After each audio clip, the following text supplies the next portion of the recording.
Hello friends, welcome back to my YouTube channel EJS spoken English. अगर आप इस channel पे नए हैं तो सब्सक्राइब करना ना भूलें और बेल आइकन को ज़रूर दबाएं।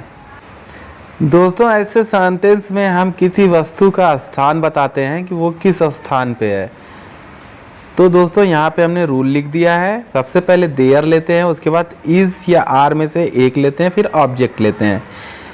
ऑब्जेक्ट के हिसाब से इज़ या आर लेते हैं। ऑब्जेक्ट मतलब अगर ऑब्जेक्ट एक है तो इज़ लेंगे, एक से ज़्यादा है तो आर लेंगे, उसके बाद प्रीपोजिशन लेंगे, फिर नाउन लेंगे। ठीक है, फिर देखते हैं आगे एग्जाम्पल। इस कुएं में मेढक हैं।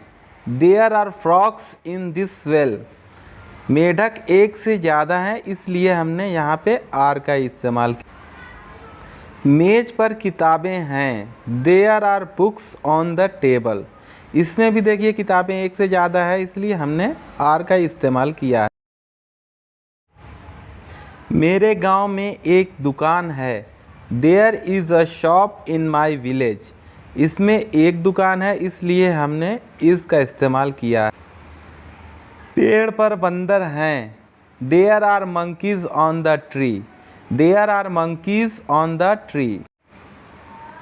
मेरी जेब में एक कलम है। There is a pen in my pocket.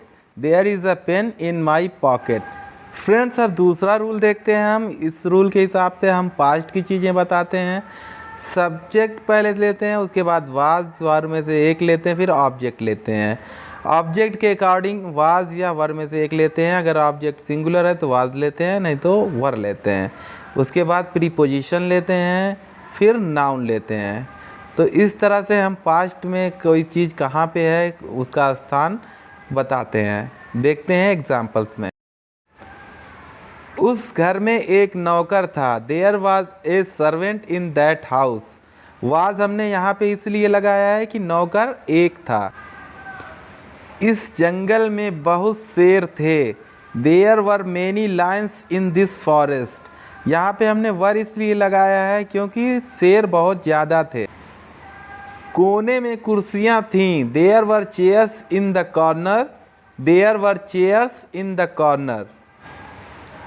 मेले में एक जादूगर था। There was a magician in the fair. There was a magician in the fair.